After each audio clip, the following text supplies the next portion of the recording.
54 na kongresista ang manonood ng Bakbakang Pacquiao-Margarito ayon po mismo sa tanggapan ni Congressman Manny Pacquiao.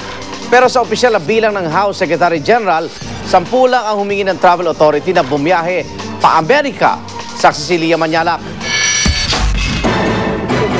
Ito ang unang pagkakataong lalaban si Manny Pacquiao matapos manalong congressman. Kaya naman bago pa tumulak pa Amerika ang Sarangani representative, niyaya na niya mga kapwa kongresistang panoorin ang laban niya sa Texas. If you want to go and watch the fight, I will give you a ticket for the fight.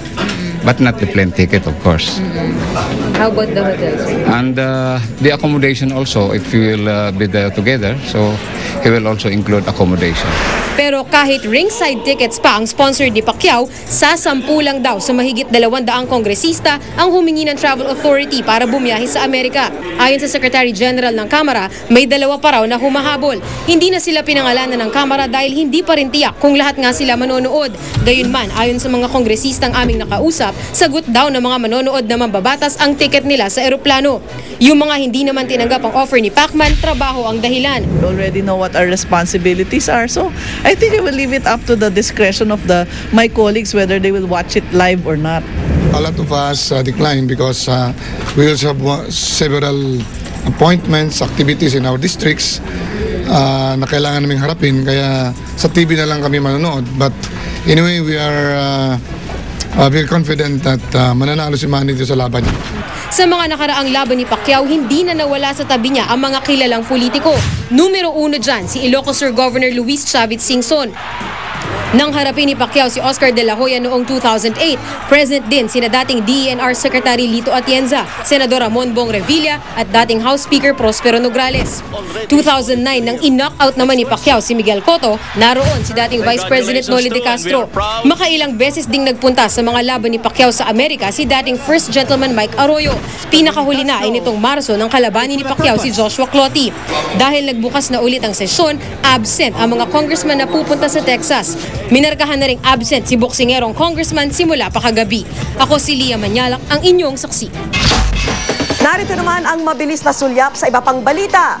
Muling nagbuga ng abo ang Mount Bulusan kaninang hapon. Dahil dito, nagkaroon ng ash fall sa ilang barangay malapit sa bulkan.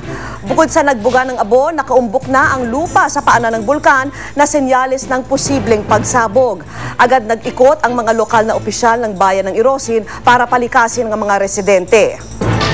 Samantala, hindi na nagbebenta ng shellfish ang mga palengke sa Bataan dahil sa red tide.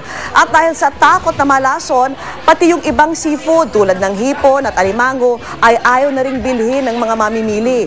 Pinapatupad ng BIFAR ang shellfish ban sa Balanga City at sa 7 pang bayan. Sa iba pang balita, inuprubahan na ni Pangulong Noynoy Aquino ang panuntunan sa paggamit ng mga social networking site tulad ng Facebook at Twitter ng lahat ng government employee. Binuo ang panuntunan matapos ulanin ng batikos ang mga status update sa Twitter ni Assistant Secretary May Mislang tungkol sa Vietnam. Samantala, maghahain ng writ of kalikasan sa Korte Suprema ang mga residente ng West Tower Condominium laban sa First Philippine Industrial Corporation.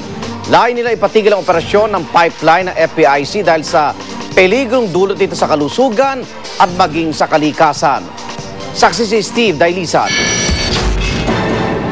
4 na buwan na raw pinapasa ng mga unit owner ng West Tower Condominium ang matinding perwisyong idinulot ng gas leak.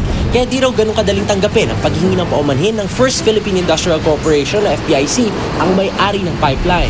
At dahil di pa nila kakayanin ng 45 million peso filing fee para sa isang class suit, sa kauna-unahang pagkakataon, masusubok nila ang bisa ng paghahain ng writ of kalikasan sa Korte Suprema laban sa FPIC. Gusto ng mga petitioner na tuluyang itigil ng FPIC ang operasyon ng pipeline.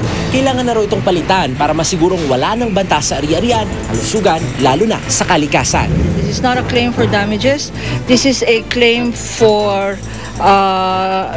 restitution, to restore, to rehabilitate, to cure the defect in the soil and the oil pipes, and to compel all government agencies and all private entities responsible for this damage and injury to accept the responsibility. At dahil di lang ito banta sa mga residente ng Barangay Bakal sa Makati, kundi pati sa iba pang syudad at bayang dinadaanan ng 117-kilometer pipeline, suportado na rin ito ng ilang obispo at ng iba pang NGO. Condition na ng pipe yun, na hindi tayo nakasiguro na yung section lang na yun. Yung sinasabi ni Atty. na yung entire 117 kilometers affected na. Kung gano'n na nature, pinholes. Kasi minipin na siya, affected na sa corrosion. Once the clergy will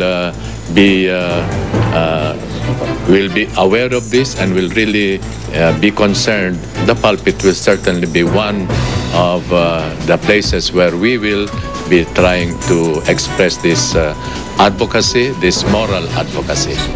Handa ang FPIC na harapin ang reklamong ihahain sa kanila, pero kung maaari, daanin daw muna sa usapan.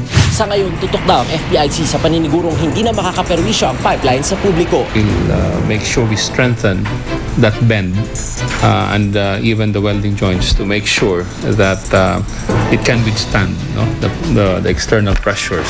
Bago magtanghali kanina, nagbigay na ng go signal ang DPWH na pwede nang daanan ng mga heavy vehicle ang Magallanes Interchange. Pero di pa rin ito naibsan ang mabigat na daloy ng trapiko hanggang kinagabihan. Ako, si Steve Dailisan, ang inyong saksi. At sama-sama natin saksihan. Exclusive.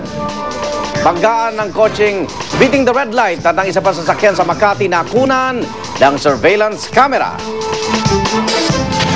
High-tech gadget na kontra-karnaping silipin. At ilang tips sa pagbabalot po ng regalo para lalong maging espesyal ngayong Pasko. Alamin! Balitang hatid, nag-isang liga ng katotohanan. Sama-sama natin pagiging saksi.